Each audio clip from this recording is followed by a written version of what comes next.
I'm coming! I'm coming!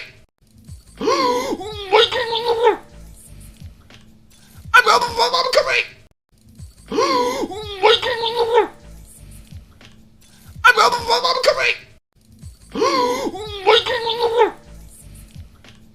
I'm coming!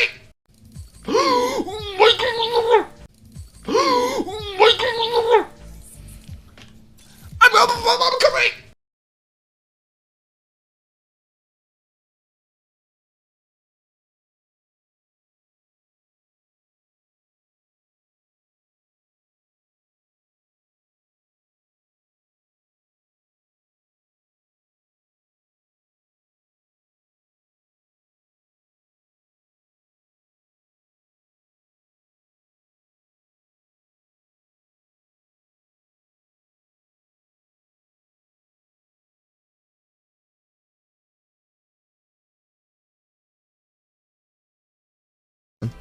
It's whatever.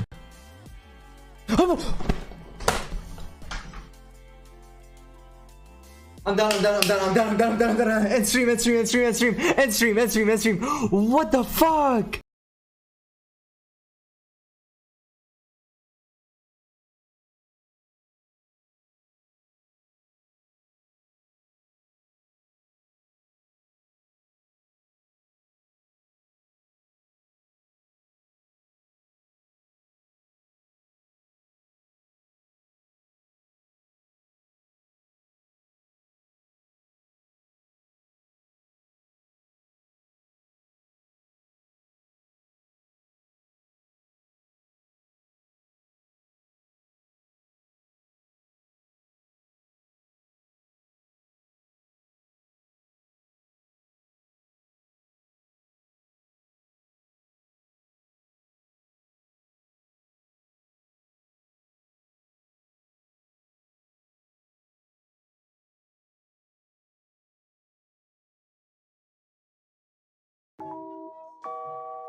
Hey everybody, welcome to Teamfight Talkshow. That's right, we're back. I am DoA. With me is Frodan, as always. And guess what?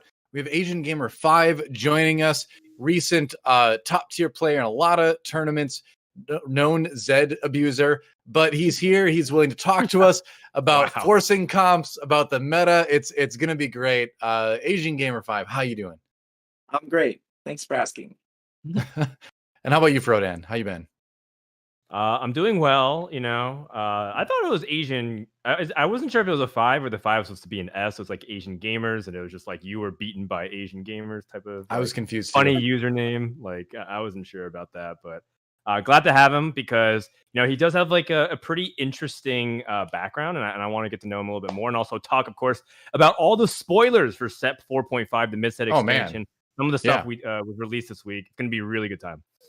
It's going to be great. And first of all, though, before we do that, because we could do like a 3-hour show on theory crafting 10.4, 10.5 or whatever it is, 10.2, 4.5, you know what I mean? But we should get to know our guests a little bit. So AsianGamer5, you've recently risen to notoriety. You've always been like hovering around the top of the ladder in TFT for a while now, but you've recently risen to prominence with some tournament success, but most notably with a particular composition. Can you tell us like how that kind of came about? Like, how did you end up deciding that this was the way you wanted to play TFT for this meta, and how you kind of made it work when a lot of people said that kind of thing can't really be done in Set 4? Yeah, so there's a lot of things I wanted to play there. I think like ever since I started playing games, whether it was like League of Legends or Melee or just any games that I played, I was always a one trick. Playing usually 2 characters at most at any given point in time. And in particular, I really enjoyed playing any of like the super broken, obnoxious Sin comps in TFT. So in Set 2, that was Blender, and then at the end of the set, it was Piba, which was like that Electric Warden Zed comp. And then in Set 3, it was Mech. So I was always abusing like the Sin comps, and I think that helped me learn a lot about positioning for Sins and just like letting me like learn ideal positioning and itemization priorities, stuff like that. Also, I'd like to give a shout out to Chu. Chu, his league name I believe is Chu on these, and he got to challenger before I did with the Zed comp. On these what? All right. Chu on these what? Yeah, and so he got the challenger with Zed, and so like I saw his match history, and I was like, oh my goodness, like it's actually doable. You can one trick this. So then I started copying him. Obviously, I won Team Liquid Tourney, and then I got to rank 5 on the ladder. So nice. I love that. Like, because Frodan knows he and I have like played a lot of games together and talked a lot about theory and all. He knows I'm a dirty one trick player at heart if I can be, and I love it because people think of one tricking as doing the same thing every game, but you're really not. You're going for the same style, but the way you get there oftentimes is quite different from game to game, isn't it? Mm-hmm. Yeah. So I think Zed is really different. Where I mean, one of the most common questions I get all the time is like, "Do you need Chosen Zed? Do you need Zed 3? Do you need like blah blah blah?" And I always say like, "No, you can kind of think of the comp as like." You're trying to push levels, you're trying to become as strong as you can, as quickly as you can. And sometimes that means getting a Z3 or a Pike 3 or maybe a Kennen 3. But I mean, sometimes, especially in metas where like Zed was really powerful and in lobbies where like you had favorable matchups, you could just go 2-star everything and fast 9. Yeah. Yeah. Cool. So as far as that goes, Frodan, I want to get your input on this because it seems like we have this sort of like revolving wheel of what's good in TFT, where sometimes like you can one trick things, sometimes you reroll, sometimes you have to play flexible, and a lot of people, us included, would say Set 4 is a very flex focused set, basically.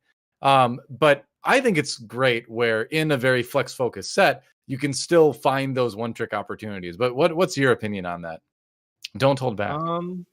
I think that people have this weird, like, romanticized idea of like how you should play, and this kind of is like prominent in a lot of different games. So, like, for example, DoA, you referenced StarCraft. There's like this idea that you should be playing macro a lot, and that you shouldn't be cheesing, and that you need to play like this build your up army, style that like really flexes your multitasking abilities. and that's like the proper way to play.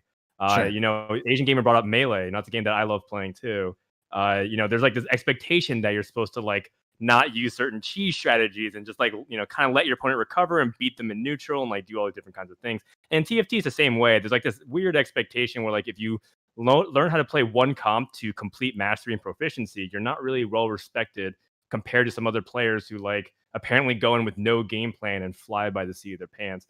And while it's like really hard to do that style, I think like the reason why I think you know people like Asian gamers succeed is because they're able to really refine and master all aspects, no different than mastering a race or a fighting game character or you know a specific kind of play style that you really like to refine. And I think that there's a lot of like underrated aspects of skill for that in TFT, and I think it's also important that that can happen because one, I think skill that's really important in this game is being able to adapt your play style. People are always thinking that you should be able to like always play flex or always like reroll or whatever, but the whole point is that patch you should be able to be ready with any kind of tool set in your kit. And so people like Asian Gamer are not only, of course, scary on ladder, but also scary in tournaments too. Because if he's known for a reputation, it's like that's really dangerous. And I think that's like a really powerful thing that people need to start accepting instead of kind of lambasting or like saying like, oh, this person's marked or whatever. Yeah, I think it's pretty cool. Do you find one last question because we do have to talk about like patches and things like that, and I'm excited about it. I wanted to ask one more question to you Asian gamers or AsianGamer5. See, I was doing it again, but do you feel like it gets tougher in tournaments when it becomes well known that this is a specific style you play? Do you find people griefing you more in the game and just trying to shut that down in particular? Like, is it more of a struggle? I think it really depends on the composition, and I want to point out that in general in tourney, I find it to be very favorable to one-trick composition because you're less likely to be contested. I know, like, historically, there have been a lot of tournaments won. Like, Kyun has won various tournaments with Mech, or, like, I know, like, Sox did really, really well in the first portion of Worlds, playing a lot of Bang Bros. And I think, like, it really depends on what it requires your competitors to do to grief you, per se. And I think with Zed, at least in the previous patches, it was really difficult to stop Zed. Even if you knew it was coming, for the reason that it was such a powerful composition. In combination with that, bow was a very weak item component outside of if you were trying to build that rapid fire cannon and playing the Zed comp. I think recently, though, I've had a little bit of difficulty in tournament, especially against a lot of the top Ari players. I know like a couple of players that have given me a lot of difficulty were like Aegon and Boomerang Zapper. They play these 4 Vanguards and they just blow up my whole team. So I'm forced to either build Last Whisper, like, and oftentimes QSS as well, and it's just really difficult. So in that sense, like, if you can grief someone by playing a counter matchup, and you happen to like get a good opener for that, then I think it's definitely something people do, and at the highest level, it becomes a lot harder. Makes sense. Okay, interesting. I want to ask you what is the next thing what's the next comp you're looking at, but I don't want you to give anything away. So we're going to wait. We're not going to talk about that. We're going to talk instead about some patch notes. 10.25 came out, what, last week was it? I think it was last Wednesday or something like that. Last Wednesday or Tuesday. Came in with some changes. I feel like we're already kind of so far past that we're only just going to touch on it unless you guys really want to talk about it.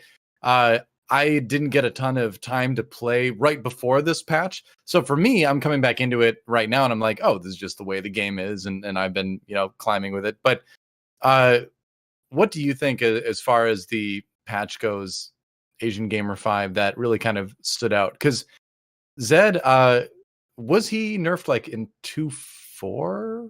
I can't remember. Or was he nerfed? Yeah. I remember all the nerfs. Right, so that's what it was, yeah. The Runon's Hurricane nerf from 100 to 90%. There was the attack speed nerf from 0.8 to 0.75. There was the AD steal, which reduced his AD steal per star level. And then there was the Cultist, the Keeper nerf, and then there was the Yone nerf. So I think a bunch of different stuff. Them like 5 times. Yeah. In subtle ways, right? Like they can't stop him. The safety of being able to stack keepers or cultists early, or like being able to get that early defensive curve, so that way you don't feel like you're all in on the Zed plan. Right. was the big problem, and so they nerfed that, and it took a hit, but it's still viable, right? Like Yeah, it's still yeah. very much capable of winning lobbies. I think it's definitely good, especially for ladder. In tournament, it's very situational, I'd say, but I think this patch in particular, the biggest changes were probably actually the bug fixes. I would say the bug fixes to both Set and Aphelios. Right. Set making it so that he bugs out less and wastes his ultimate on nothing, and then Aphelios now his turrets can actually proc Hunter. Which Aphelios was really strong last patch already, and then I think this patch, there's a lot of theory crafting. It's still not like solved by any means, but I think like you can oftentimes just get to Aphelios 3-star, without even getting to the Aphelios 4-star, and sometimes just fast 9 off that. Um, so those are a couple of things, like brawlers in particular, with all the Elderwood and the brawler buffs and Last Whisper, like all that stuff is pretty difficult for Zed to deal with because it's just a lot of armor. Yeah. Makes Mhm. sense. This is like my kind of patch though. Like Elderwood, Mage, Vanguard buffed. I'm like, all right, sign me up. I will always play the spellcasting composition. So this is a great patch for me. Let's go ahead, Dan. Oh, did you not want to talk about this patch anymore? Do you want to move on? Oh no, I was thinking about moving on. I'm like antsy to get into the 4.5 stuff, but we can keep talking about it if you want to. Well, I mean, like, this is the longest patch that's gonna be for the entire set. So, Yeah, like, true. if you're, and a lot of people come in to specifically hear like Asian gamer strats or thoughts, and analysis, but I do think All we right. should like at least cover like what the meta currently looks like, just as a very brief glance. And if we don't want to talk anymore beyond that, we can totally just kind of skip past. Hey, I am a very flexible host. Don't worry. For sure, for sure. So right now, if you're looking to climb, I think the early game core strategies revolve around having really powerful backline, because backline killers like Zed and whatnot are like less of a threat, and so sharpshooters are becoming a lot more popular as an early game carry option. And also because of the way like Elder was adjusted, and because some of these buffs that happened, especially to Maokai, which is already a solid unit, brawlers are kind of back on the menu. So if you're like looking for like early core synergies to think about, I've been personally finding a lot of success playing just best board with like sharps or brawlers, or like you talked about the vanguards and stuff like that. And then as you go along, Fast 9 has kind of taken a real big step back. I think previous patch in 10.24, people were like always thinking about how to get to level 9, just jam whatever legendaries plus Cassiopeia. Now it's like you have to play a little bit more honest, but that's because level 8 got like way better just because of the way they've adjusted certain percentages. Even level 7 still is okay. So right now there's like, a lot of different points that you can think about rolling. 3-2, 4-1, 5-1 for level 6, 7, 8. If you can fast 9 though, it's too free. If you can fast 9 and get a nice legendary chosen, it's like a top 2. So that's like the very brief, like 1-minute breakdown. And I kind of, Asian gamer, if you want to talk about anything else, like go ahead. Yeah, I think there's a lot of talk about like these 2-cost carries that are just like incredibly powerful. I think Teemo, Hyde, yes, Jarvan, Lulu. If you get any of these 2-cost chosens, you're usually going at least fast 8. And then especially with like Elderwood buffs, I think like my personal opinion is that Lulu is the number 1. If you get a Lulu chosen, you can usually get to fast 9. She's ultra good right now. Hot take. People always say Teemo's the best. Some people are putting like Vi up there as well because she's pretty solid. But Lulu, okay, all right. I'll be on the lookout for Lulu. Dude, I haven't really DC and seen HP. I agree. I agree. I think Lulu's ultra strong. I had a game earlier today with the chosen mage Lulu that I was able to ride to a very, very easy third because I botched my late game. But hey, it was a first for a better player probably. For sure. Yeah, Dusk is still very viable. I'm not supposed to agree to that so quickly. Come on. A Warwick Ash composition because they're still very stable, and Divine helps you like basically have sturdier frontline enough. And then the last thing is that I want to highlight is that like when someone hits Aphelios and you play the Moon Man, that it just feels so hard to stop. And like I'm kind of surprised about how flexible Aphelios' itemization is. Because I think like some Koreans think like Hand of Justice is like the only good required item. You can play anything else. And some other people are talking about, the old builds like Rageblade QSS. So Aphelios is definitely on the menu. If you find Moonlight, you don't have to reroll Diana or any of these other things. Go for Aphelios and play like the 2-spirit, the Hunter build of it. And it's lit. You will get the freest top 2 if you can get him to 3-star or 4-star rather. Yeah, I think okay. Yumi buffs, I talked to Sun Astronaut a lot, who's like widely considered to be one of the best affiliates players on the server, and in combination with the Hunter bug fix on affiliates turrets, as well as these Yumi buffs, and like just it's just like really powerful, and I think like it takes advantage of a lot of different things that can give you a lot of attack speed, whether it's the Yumi or the Warwick. And then like I personally think best in slot is something along the lines of QSS being the only necessary item. And then I think the next important items are probably Giant Slayer and like either a Hand of Justice or a Rage Blade or a BT. Yeah. I will All say, of it. I think what I've been climbing with has been Veigar every single game. Whether it's mages, and I've played a lot of 6 mage games. 6 mage got buffed, and I think it's really good if you can get a stacked Annie and good items on Veigar.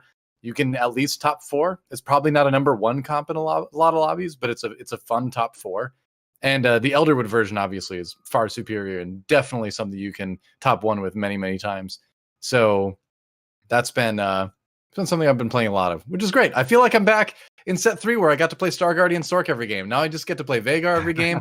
Veigar is the new Syndra. It feels good. I love it. I love this patch. Yeah, definitely grab the 3 tiers and you'll just see Veigar blow things up. Definitely like sometimes a bait if you just have Veigar 1 and nothing else, but like if you find the chosen Veigar in stage 3, it's cooking. Oh yeah. Veigar 1 is not gonna do a ton, but you just stick with it. Get that Veigar 2, get the blue buff, get the Hex Tech on there, so he's not dying. It's perfect. It's great. What rank is DoA? I see in chat.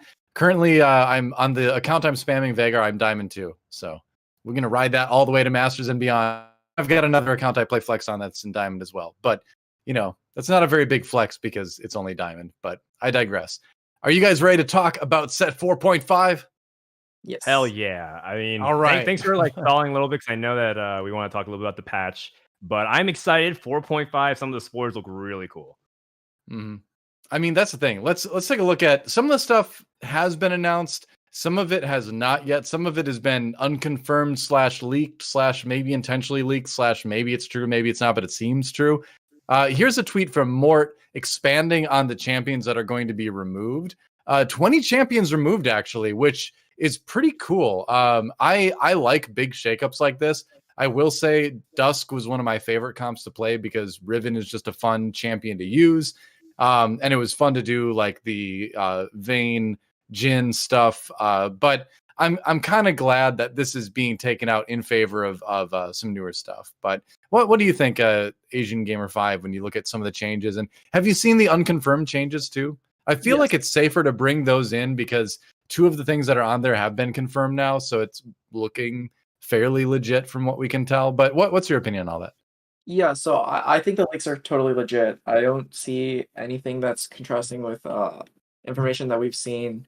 I think it's really interesting because like we talk about how like sometimes we think Riot wants to trend towards that flexible playstyle that like rewards like skill expression, as people say, like where you can just take whatever units. It's not the same 8 units every time or 7 units every time.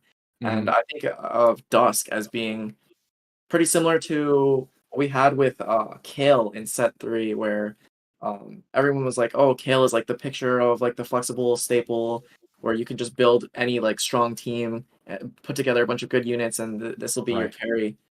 So with Riven being gone, as well as like Ashe being gone, like a lot of what was powerful for the entirety of set 4 is going to be just completely shaken up in set 4.5, which I think is probably a good thing because it's getting a little bit stale, but also it's going to be kind of scary because no one's going to know like what's strong, and it's going to be exciting for sure. That's always the best part, man. When no one has any idea what they're doing. I love playing those PvE days, Yeah. It is pretty surprising to see just like how many champions they're taking out. But if you think about it, like I don't think we've necessarily taken too much time to appreciate it. But set 4 has the most champions in the pool out of any set by a big margin. They've got like 58, I think. And if you look at like every set before that, set 3 had total 52 champions. That's including like the ones they removed when they removed like Kassadin and Lux and put in new champions like the Astro champions. Right. And so it was like, this is so much change that makes me feel like it's going to be hard to once again get used to it.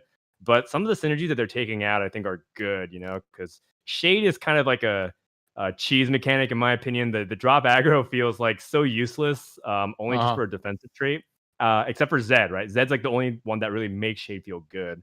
You never really wanted to actually play Shade. Actually, for like half the set, Shade was actually a bad thing for Kane because it would actually mess him up sometimes. So, stuff like that I think was interesting. Partially because we also had assassins, so Shades and assassins kind of conflicted a little bit. So I'm glad that they're tightening up some of those traits, and I won't really miss Moonlight either. I think it's a really cool idea because it's like the druid from Underlords, but I'm ready to move on from Moonlight rerolls. Me too. Like the synergies that got removed, in my opinion, are definitely the less exciting ones. I mean, Dusk, it was fun to play the comps that revolved around Dusk, but the trait itself just basically changed numbers behind the scenes. And like, that's one thing I've never been a big fan of is I want every trait to have some sort of visual representation on the board. And I know that's not always the case. And obviously we still have a bunch of traits still in the game after this that don't really have a big, visual representation, but things like Dazzler, Hunter, sure, Hunter, you can see the extra attack, but Dazzler, there's not really anything visual that I could even tell you, that happens when Dazzler goes off, right?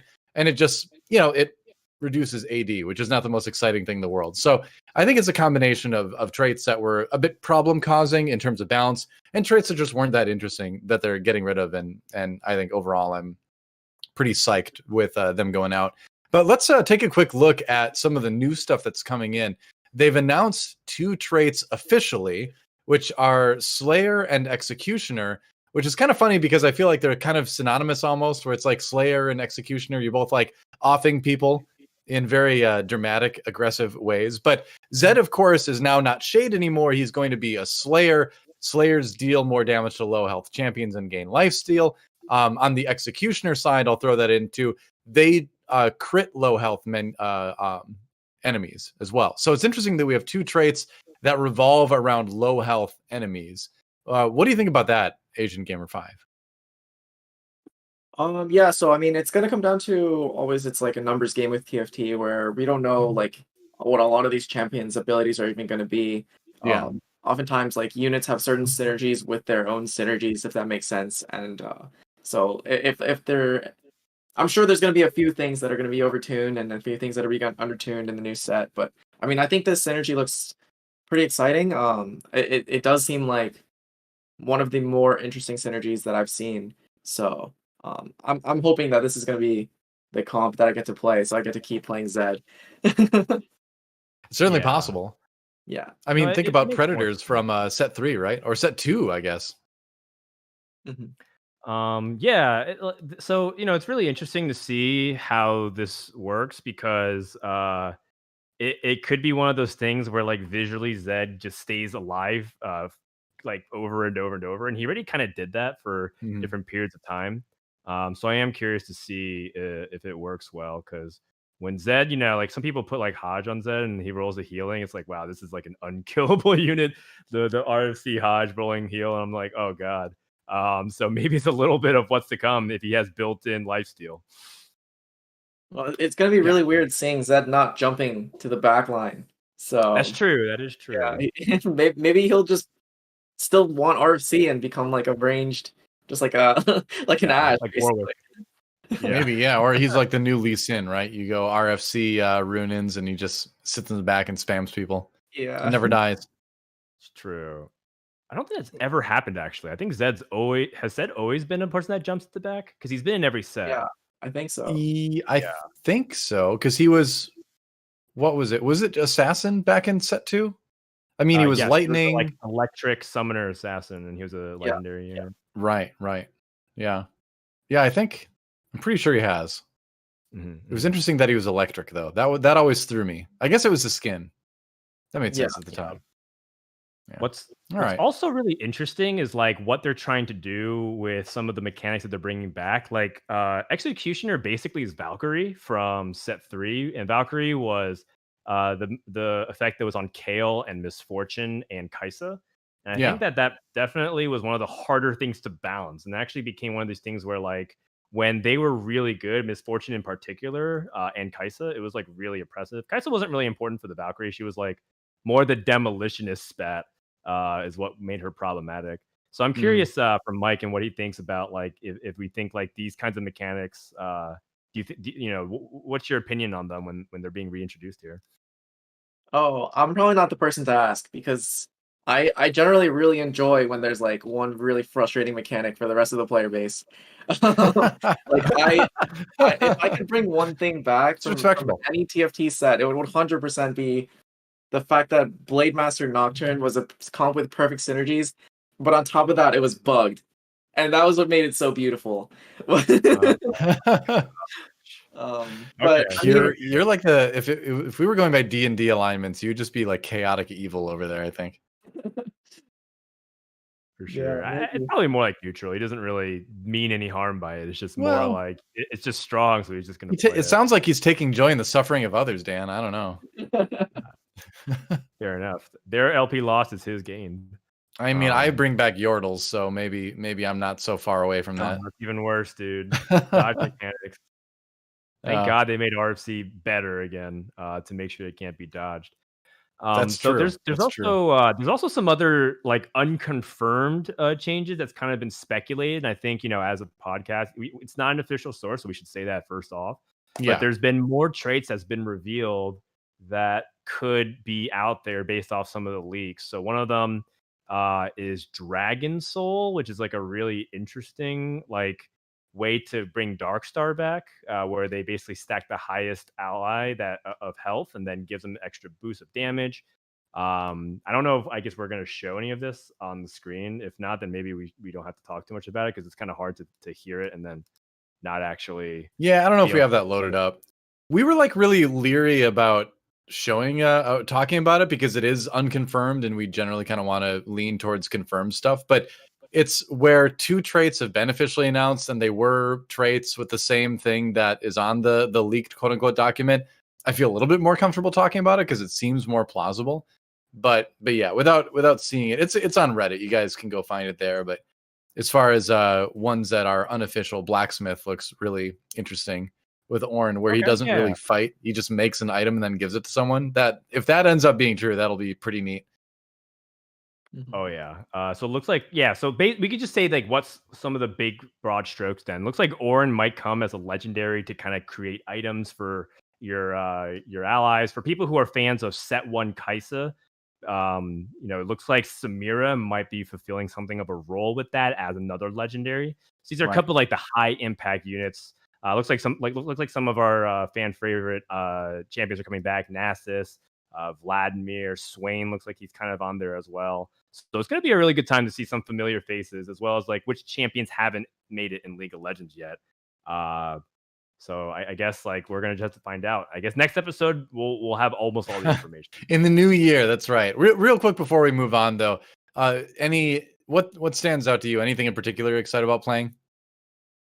Yeah, so I think like Ornn I think is going to be particularly problematic when you find him on level 7 because I think like we don't know exactly what's going to happen with that item mechanic. I've been guessing that maybe like this artifact item is actually just like an upgrade, where like you take an item that's already existing, like a death cap or an IE, and you just add bonus stats or like a bonus ability to it, something like that, similar to Ornn in Real League. And I think like Samira stands out to me as being really interesting because I know she's incredibly difficult to balance in League of Legends, so I'm just gonna assume that she's gonna be really difficult to balance in TFT with all these traits and also being a 5 cost.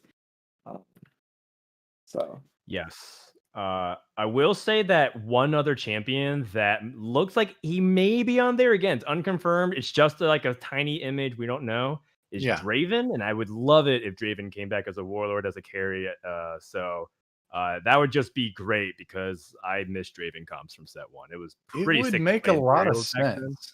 Yeah, so it'd be really cool to see. But again, we don't have confirmation on that. I'm not sure if that's actually the case. It's just speculation. Treat everything we said in the last 5 minutes as all rumor because it is rumor. We're tossed on the sheet, and I think that's Tryndamere.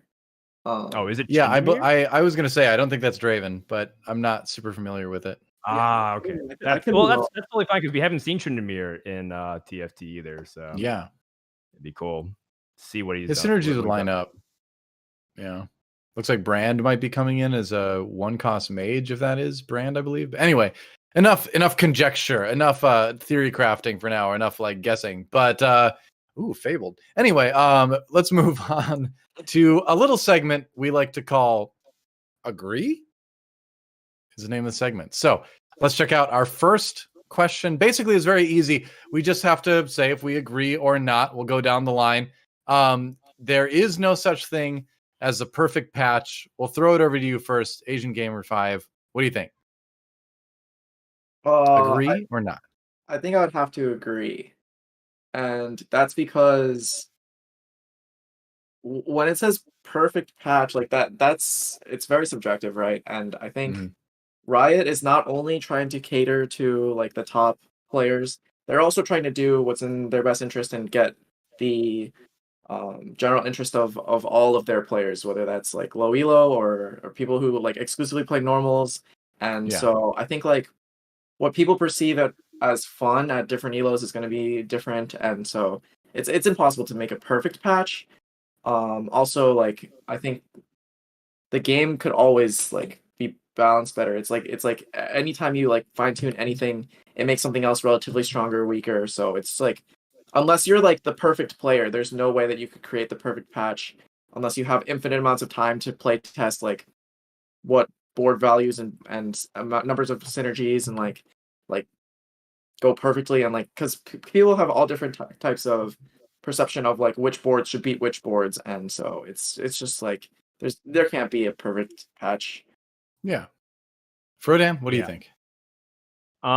Yeah, that's a hard agree for me. I think that Asian Gamer already kind of laid it out, right? Like, there's just too many people who have different interests and what they want out of TFT. There's so many people who actually just want to play it after they're done, throwing away their LP on Summoner's Rift. They're like, I just want to like relax and hang I want out. to And lose like, more LP.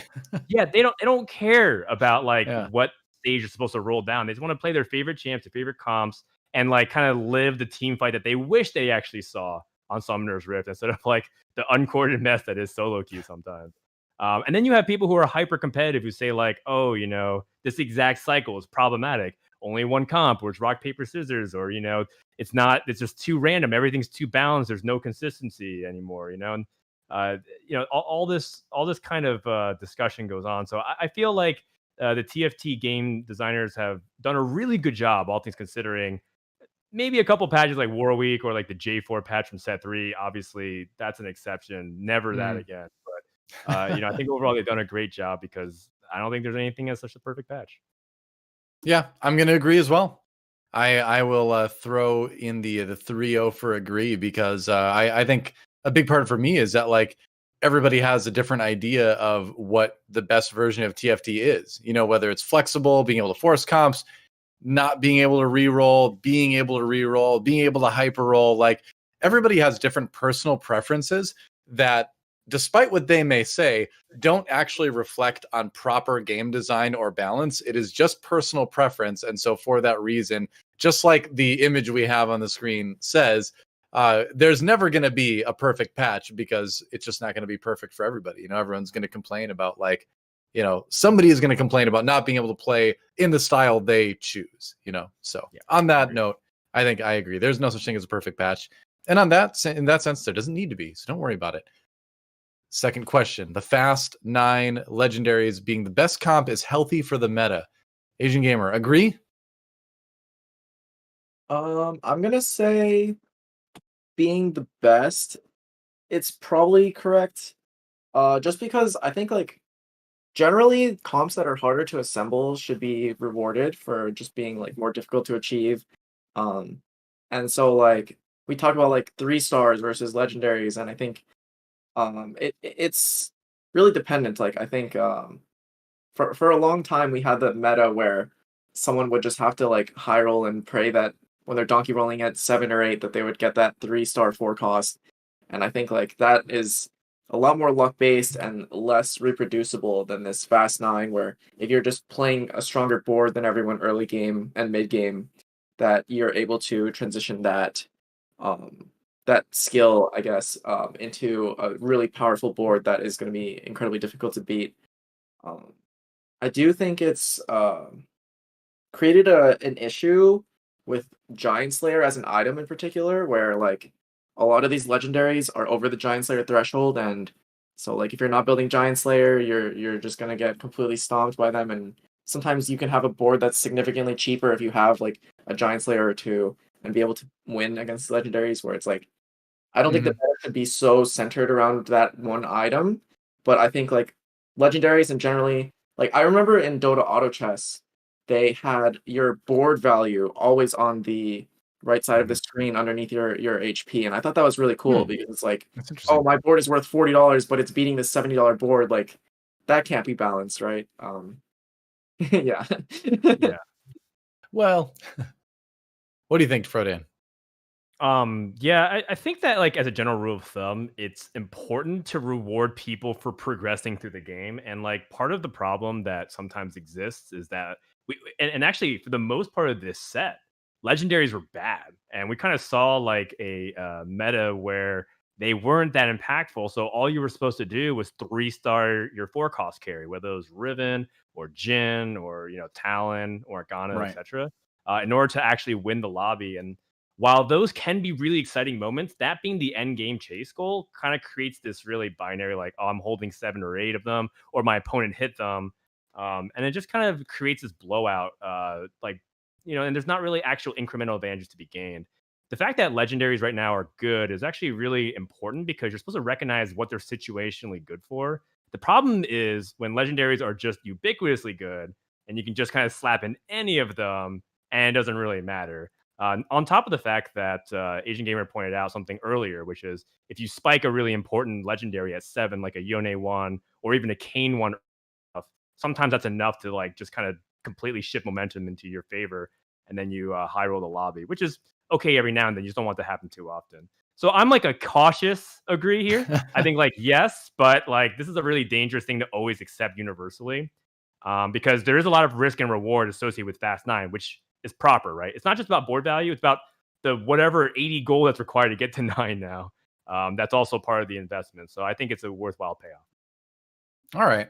I'm pretty torn on this one. This one's tough because the question specifically says is healthy for the meta. And like I don't know if I would go so far as to say it's healthy for the meta. I don't think it's necessarily bad for the meta, but I don't necessarily think it's like beneficial either. So I don't know. I'm actually not going to agree with this. Not because I have a problem with the legendaries comp being strong, but just because I don't feel like it makes the game, better per se.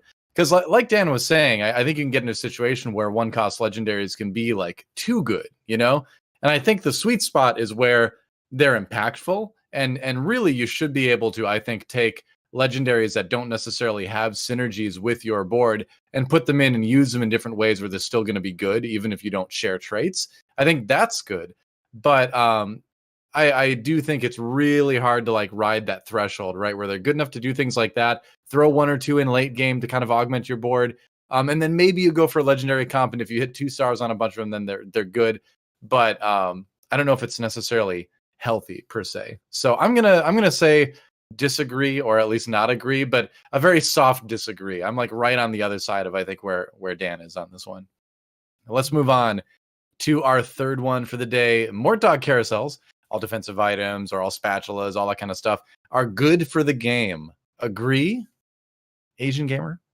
Absolutely not. This is the most for fun mechanic probably in all of TFT, and this is where I know for a fact that like Riot has some statistic that says, oh yeah, Mortal Carousels 100% sell more skins to particularly low elo or normal only players, and I just think there's just no way that this is good for competitive balance, because like sometimes you're lose streaking and there's just a carousel that has none of the item that you wanted, and like it's not good, especially when there's like multiple in a row, like because that happens all the time. Like it's like either it's like 2-4 and 3-4 both more dog carousels. It's like all right, your game's over. Yeah, so I'm a hard disagree. All right. Frodan. I think I think it is good for the game within reason. I think the Hmm. like when they're all full items, like for example, in set 3, we kind of went extreme with like these kinds of carousels where there's like everyone had a full complete started item, and Yeah. the balance behind them wasn't really good. But assuming we're in a place where item balance is where it is kind of now, set 4 I think has been the best itemization it's ever been in the game, which is a really good thing because itemization is so important for the depth of TFT. Hmm. I also think that these kinds of carousels introduce really important aspects of what good randomness is. Good randomness, in my opinion, is a lot of times giving you a problem and then saying, "What do you choose to do with it?" The problem becomes when more dark carousels give you no choice, which is like if it's like all belts, and then it's like, Yeah. well, this stinks, right? And that doesn't really exist anymore, which is why I think it was a good decision to scale back on some of them. But in the end, I think that more dark carousels actually do contribute a lot because it challenges players to adapt, which is like the fundamental skill that ultimately TFT is a good game for, right? It's trying to give you replayability by challenging you different scenarios.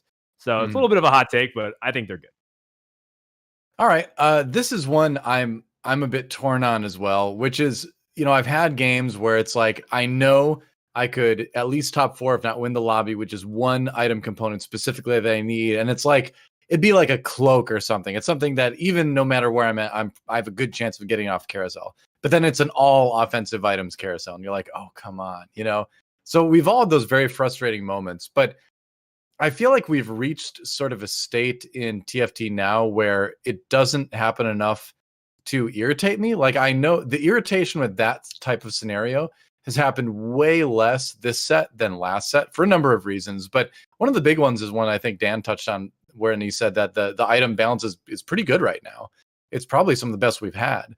And so even when you do have those carousels, like a lot of times you can still find a way to make something at least usable out of them, which takes a little bit of the sting off. So I don't necessarily have a big problem with them. I don't know if they're necessarily, yeah, you know what? I'm gonna agree. I think they're good for the game in that they make the game more exciting. I understand that at the highest competitive level, they would be nothing but frustrating.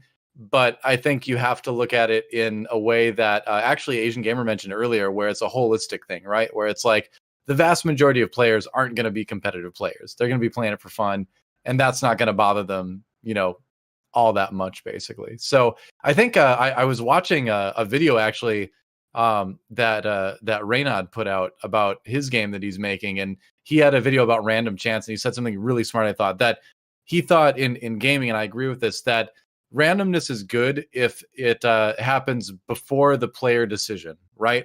Where if the player just makes a decision and then something random happens, then the player has no agency and it kind of feels bad. Whereas there's a random thing that happens and then the player has a chance to react to it, which is what these carousels are. The random things happen and then you have a chance to react to it. I think if you're going to have randomness in your game, that's the way to do it, is to have the random thing happen and then have the player make the decision. And so since TFT does that, I'm more okay with it, especially with the state of things in set 4. So I think it's interesting, and as TFT develops, it'll be interesting to see how it kind of develops with it. So there you go. That's my speech. All right. Enjoy. We are going to now. That was agree. That was a section called agree. There. That's the end of that section in the podcast. Now let's move on after that extremely smooth transition, if I do say so myself, to talk about some esports. Treebeard won this week's Challenger Series, a player that I know Frodan is a big fan of, a player a lot of people enjoy watching. I catch a stream from now and then, but hey, there you go. Challenger Series. Getting exciting. Yeah. Unfortunately, this one is a little bit rougher for our guest. Yeah. How What happened, Mike? Asian Gamer how was your 7? experience? This was a rough one, huh? Yeah. So I think all these players are really talented. Like even Kivix, who managed to place below me, I think is like a very well respected player in the ladder. And for a while he was a top 10 player alongside me. I think this tournament showed a lot about I think Fortune in particular. And I think Fortune is a very overtuned mechanic where if you get it from stage 2-1, you're gonna, and 3 costs from a box in general on stage 1 is it's really powerful in the sense that you just get like a really significant advantage where like I mean sometimes people even start the game with like a Kindred 2 from 2-1, or like you can start the game with Fortune like I mentioned, and like a 2 loss can give you a TG, which I value at like probably at least 20 gold. And then like if you are like Treebeard and you get 6 Fortune and you manage to win with 6 Fortune, then like you probably just win the game if you get it early enough and manage to get a couple wins. And like so this tournament it was really tough because like everyone knows what they're doing and they generally have a pretty good read on the meta. Like I said, everyone here is really good, and Treebeard managed to get Warwick 3 twice in a row. So that was something. Like That helps a bit. there wasn't really Yeah. much I could do here. Where like even if I played perfectly, I think Treebeard just like high rolled and also played really well and capitalized on his high rolls. So Yeah. All right. I think in this kind of lobby, like no matter what the arrangement is 1 to 8, you could say that kind of makes sense. Some people have to take 5th or 8th in the standings, and some people do have to win. And like, none of these players who could claim number 1 from this lobby would be a slouch, right? And that's ultimately what you want. Like, you don't basically what we don't want is like a tournament situation where like it didn't matter how good you were, like you could still just destroy everybody. You want to have like a replacement reflect, your preparation, your read on the metagame. But you're right, I actually think that one of the players to watch out for on top of Treebeard and of course Big Mike 5 is Setsuko. Setsuko right now has actually been killing ladder, and he's been actually talking to some people that I practice with. I've been playing a lot with like Goobums, who's like top 10 on Challenger, along with Esports Law whenever I can. And they're talking about how Setsuko is kind of like the next god of ladder that was rising up. And that was before he took number 1 and put a big gap of distance between him and second place at the moment. So just as like a call out, we know how good Numano is. Numano's been killing Fight Night for like 2 months now, 3 months. Setsuko might be a player that to watch out for in the coming weeks or months as a player that might be like the ladder god to focus on. All right. Cool. It is. I am glad we're getting more like regular weekly competition in set 4 now. It's like there's always a little bit to watch if you're like jonesing for some TFT. So that has been nice lately. As you can see, qualifier points right now. AsianGamer5, our gets is down in 10th. What are you gonna do? What are you gonna do to bring that number up? So I'm these your qualifier coach now. points are just based on the qualifiers. So Yeah. I placed 10th in Fates qualifier 1, which is why I'm here in 10th with 27 points. And unfortunately, I'm not going to be able to make it to qualifier 2 because I did not have the ladder snapshot points, nor the victory in the Challenger Series or the top 8 in the Liquid Tourney. So it's going to be pretty tough, but I think I can still make it if I am able to get to qualifier 3 and 4. And I mean, there's a lot of opportunities, like for sure. So it's not out of the question, but I think like all these names here are like they're like really good players, for sure. A lot of these players in this top 12 in qualifier points are actually like top 10 players in NA for sure. So All right, cool. I believe in you. You can do it. Dig deep. To believe in me You're a who couple believes points in behind, you. honestly. Just be a little more, just be as consistent as you have been, and you're gonna kill it, man. And prepare a hot blood anime speech as well. That also helps. Just like scream into the webcam, "Who the hell do you think I am?" Do that. Or just yell a lot and like have your eyes jiggle for 30 minutes and then go Super Saiyan. That works in the past too, I've noticed. You know what time it is, ladies and gentlemen? It's time for tier list. It's time for an NA tier list. You knew it was coming. It's time. Yeah. Our guest must rank the top 10 players. And you can put yourself on that list too. So go ahead. Start at any number you want. So it's really hard to do this list because it takes into account a lot of things like legacy and also recency and just like it's going to be subjective because it's a lot of like what do you value as skill.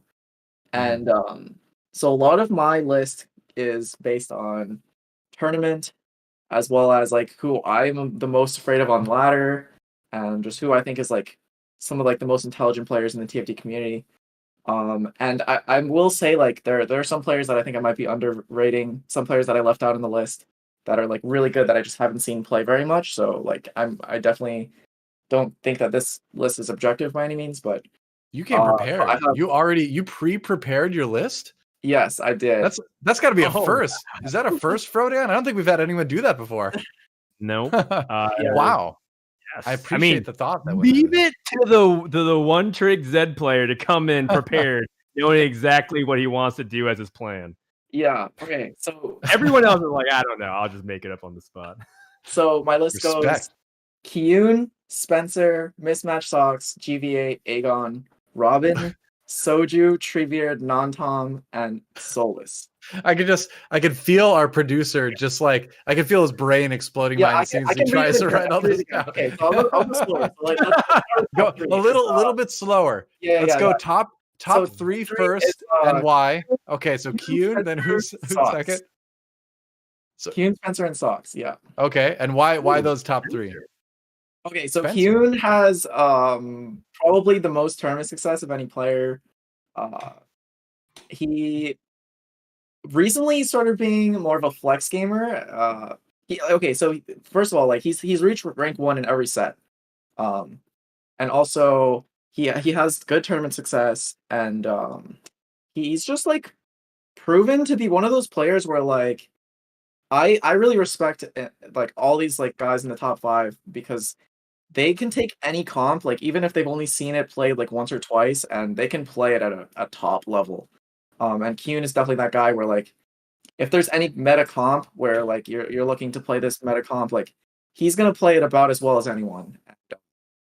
Spencer, I think like people are gonna say that like I'm overrating him, but like he's 17.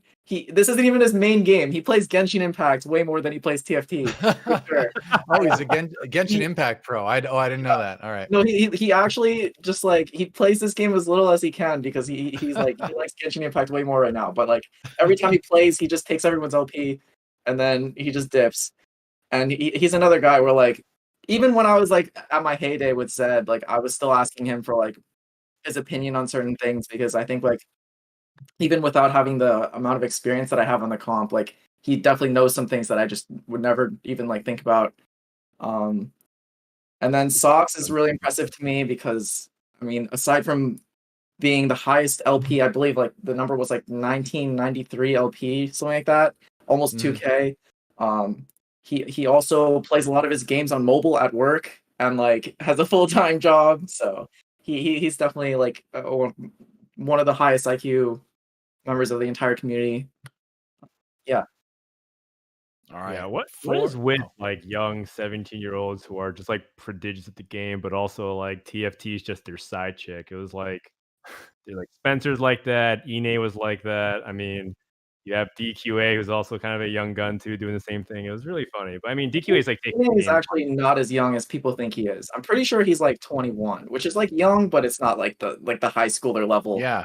Yeah. He's real old. fair enough. Yep. Fair enough. Yep. Who's your number 4? Who's young too? Oh, go ahead. Like, I mean, have like a lot of really young blood in the scene. And it's really exciting to see them challenge the boomers, like you know, some of us who are in our mid 20s or even 30 now. Yeah, even 30, man. Who's your number 4 anyway? Doing is 17. Okay. Oh yeah. What? So He four is? through Gamers meaning us. 4 through 6 are Grand Vice 8, Aegon, and Robin Songs. All right. And yeah, I mean, I think GV8 is really impressive for a lot of the same reasons as Sox. He's like one of those guys that just like he will like define the meta, especially in terms of flex gameplay usually, and he'll just play whatever he thinks gives him the best chance to win always. And it is usually like oftentimes we'll see him with like 2 accounts in like the top 30 or top 10 even sometimes, like when he's really popping off, and he's just really talented player. Aegon, obviously, I want to put him higher on the list because I feel like he's someone who should be in contention for number 1 for sure. But I can't put him higher just because Aegon on ladder is such a joke in comparison to Aegon on tourney. Like, all right. How many Mortog tournaments does he have to win to please you? I mean, like he's in the top 5. He made it to the top 5. He's a really great player, no doubt. All but right. I'm just saying I want to put him higher, but I can't because his ladder play is kind of depressing sometimes. He should just be happy he made top 5 and leave it at that. All right. Yeah. Who's your 7, 8, and 9? Or wait, you haven't talked about Robin songs yet. And then, have you? yeah, Robin. So Robin was someone I've known back in the mech days when like he was a top, or he peaked at rank 1 with mech, and I think like I actually met him when I was in a solo queue game, and it was me, him, and Zeno all in the same lobby, and we were all playing mech, and me and him top 2'd, and then Zeno somehow went bottom 4, and then so I added Robin after the game, and like he taught me how to use TFT Hub, which is like a scouting tool, and I climbed like 700 LP in like a day after just like having like a brief conversation with him. Just like super smart player, super dedicated to the game. Definitely one of the best players in North America. Always like pretty much patch proof, just like always finds a way to be a top player. Yeah, I've been up there for a long time. All right, who's your 7, 8, 9, and 10? Yeah. Okay, so it's Soju is my 7, and then I have Treebeard, Non-Tom, and Solus. Okay. So what's the logic there? So I think Soju has struggled a little bit with consistency. I've heard some theories that it's having to do with the girlfriend buff. They said that when Sarah left, when Sarah left, supposedly he tanked like 400 LP and like was below the GM cutoff, and like all this stuff happened, and then he like made a run all the way back to like I think he's back in like the top 20 right now, top 10. Obviously he's peaked rank 1 every set.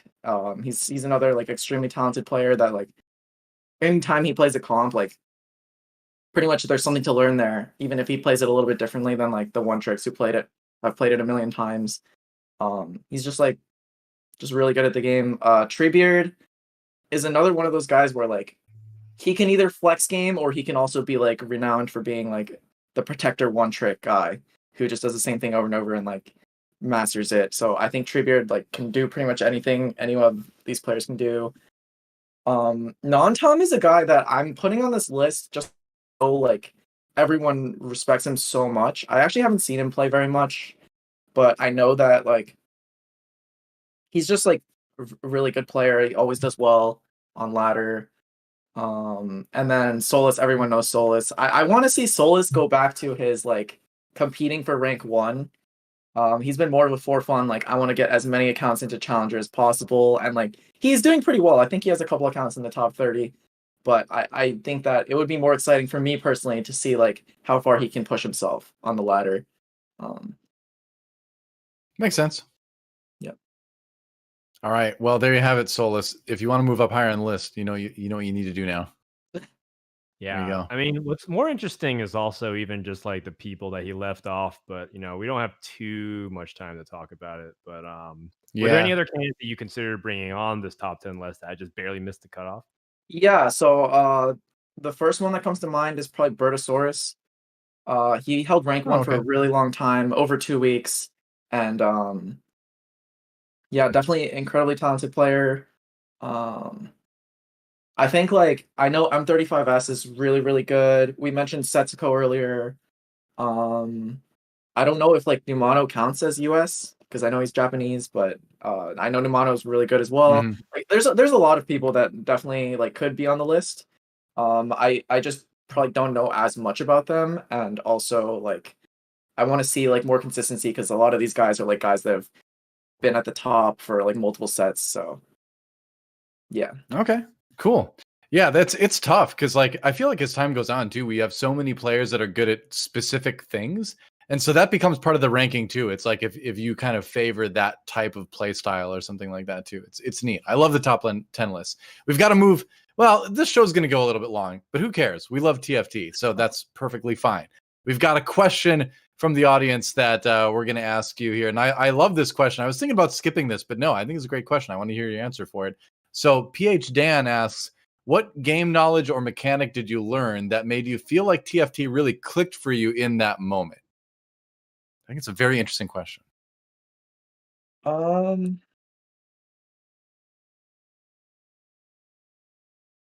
think it was probably when I first started to play Blender, actually. And I was watching the Solus streams where he would open forward and just refuse to play the game until a certain point where he could get his spatula and just start winning every round once he got his Blademaster Nocturne. It made me realize that as talented as players in the TFT community are, you can go toe to toe with them if you just abuse whatever is broken as hell. And it's like, there is nothing stopping you from like beating like even rank 1 in a game if you just abuse whatever's the most broken. And I think like that was really exciting to me. It was like I have a chance to like outplace these guys even though they're like signed by teams and stuff, you know. I love it. I love the thought process Perfect that goes answer. into that. Very, Yes, very on that- brand. It could not have been better. So that brings us to what I think is going to be a really fun part of the show that we're going to do from time to time here. But we have a giveaway to do. I think our first time ever on a Teamfight Talk Show. If you know, at least in my tenure anyway, as one of the hosts here, first time ever. We have the cursed image of the week, but it's also kind of the cursed image or video. We're going to show you, I believe, some runner-ups first, and then get to the winner. We've never done this before, so bear with us. But first things first, we have a Twitch clip coming in from Dim Dansum. It's whatever. There he is. Let's check it out. Oh no. I'm down. You hate to see it. End stream. And I don't know if we quite saw it. What the fuck? He sold it was a little Yeah, hot, was but that? Yeah. BT. he sold his Yone that he got the Carousel when he had a Nico and a Yone 1 on the board. And I've done he that so many immediately was times. like, I'm quitting the stream. Stream's over. You just get Yikes. All right. So anyway, that happens to everybody. It's sad to see, but it's even worse in that situation. We've got a Yone. Anyway, let's move on to our next particular one, and it's going to be nice. Oh, I've actually seen this. Yeah, so he was saying like he thought that like double Callista synergized really well because they stack the spears together really quickly, and clearly it doesn't actually synergize really well. Not the greatest. No. All right. Let's move on. For go point ahead. of reference, by the way, he averaged a 6.9 placing, I believe, while doing this. It's so bad. Yeah. On brand. Yes. Let's move on to the next one. I think we've got another image or another clip. I'm trying to read our document. Just It's a clip. throw it at him. Let's just check it out. Oh my God. I'm coming. Whoa. Wait. Whoa. Did we get the whole thing? I don't know if that was the whole thing. Oh, it didn't show the whole thing? Okay, well, it's supposed to be this like reaction moment of Kiyun hitting 5 Moonlight. Oh, okay. I see. All right. Well, there it was. You can imagine what that works. And you know what? We're probably not going to do clips moving forward from the future episodes. We're probably going to do meme. We're trying something new. We're trying to please you out there. All right. We're trying to make you happy and entertained. And 18 plus content. that's right. All right. And now let's move on to an image submitted by somebody else of something. Talon Boss, there it is. I love this one because it's true. Yasuo has kind of gotten like progressively weaker every set. So I don't know what's wrong with Yasuo. He's going to be like a 0.5 cost champion in set 5 or something. What's going on? He's getting old. Yeah, I mean, I argue that set 3 Yasuo was actually pretty cool because of the whole Bang Bros comp, and he ended up being pretty solid. Set 2 Yasuo was just kind of a support for Sivir. In I guess he was always kind of a support. And then there was some Yasuo carry stuff then. Yeah, with like that's true. It was like an big anti-carry. item Yasuo with a bunch of cloud dodge. Yeah. Right. Like, set 2 Yasuo is actually probably the smallest one though, because set 4 Yasuo as we have him now he's definitely a viable carry if you get enough of them early. And then like people talk about how like that comp how well it uses like both Yone and Lee Sin like is one of the comps with the highest ceiling in the game, with Yasuo being like the star of the show. So but yeah, I mean this is a pretty funny picture for sure. That's true. Well, it didn't win, so don't worry about it. It didn't win. It was worth showing, I thought, but it was not our champion. Our champion is coming up, submitted by, if the name is right, Parrot GG. That's right. And you can just see for yourself. Yeah. This will never get old. He's an accounting finance major, I believe. So really good math there. Yeah, that's kind of frightening to think about, but I mean, I don't think he's going to tell clients this when he's hiring them. I was actually in this lobby, and When they're hiring someone immediately after the turn, or after the game was over, DM'd me and was like, "Did Kyun win trade for Soju?" Because he had the Ash 2 when he was fighting Soju. But no, he's just Kyun. It was because we were so confused because like Crone and Keen and I were like trying to figure it out because like when you're casting it, you're always like, okay, it's better to just try to figure out what the pro is thinking because the pro is smarter than you. They're not just, you can't be like, well, that's dumb. You should just make the Ash. So we were like, what like 5 brain idea does he have behind not making the Ash? Why is he saving it? So mysterious. And then like you see the clip later, he's just like, you just had no idea. I'm like, well, sometimes it just is like that. All right. Well, congratulations, GG. You are the winner. That's right. And so that means you get $100. $100. That's a lot. Wow. For making a meme? That is one value. That's $100 meme right there. Wow. That's Keelan produces at least one $100 meme. That is impressive. That's right. So just people get in touch with you. It's reflective of the TFT scene in general. One out of many gets to make money. Yep. There you go. I'm laughing because the alternative is crying. Yes. That's our show. Thanks for watching. No, we're gonna have to go. It's been a ton of fun. Before we go though, AsianGamer5, any final shout outs to make, any last statements before we end it? Thank you guys so much for having me. There's a lot of players that I learned a lot from to get here, and obviously very thankful for my parents as well. But yeah, that's pretty much it. All right. Well, we're happy to have you on there. It was a great show. Frodan, any final thoughts? Yeah, I just want to, of course, thank AsianGamer5 for coming on. People don't know I actually play him in a melee best of 3, so and he beat me. I needed to challenge him back. It was kind of close to the first 2 games, and the third game it was not close. So I watched this happen about that. I think we have an upcoming tournament this weekend that I'll be casting for TFT. It'll be the first time I've casted TFT in months, so it's going to be really exciting. I'm going to be casting it with my buddy Esports Law, who's top 25 on ladder and also a well-known attorney for the industry. We're going to be casting the Team Liquid Fates qualifier. It's going to happen on Sunday at 4 p.m. Pacific, so don't miss it. It's going to be a good time. All right. Well, on that note, I don't have any shout outs other than thanks to our GiantSlayerTV staff for putting on such a great show. Thanks to you guys out there for watching. Thanks to Mort Dog and the rest of the team at Riot for making TFT the game we all love. And thanks again to you guys for watching. This has been a Teamfight Talkshow. We'll see you. Actually, this is our last show of the year, our last show of 2020. So, hey, Happy New Year, everybody. We will see you in 2021, providing that a meteor doesn't hit the earth or one of the old gods awakens or, any number of things could really happen at this point. But ideally, we'll see you in January. Thanks for watching. Happy holidays. Merry Christmas, all that stuff. And we will see you next time. Thanks, guys.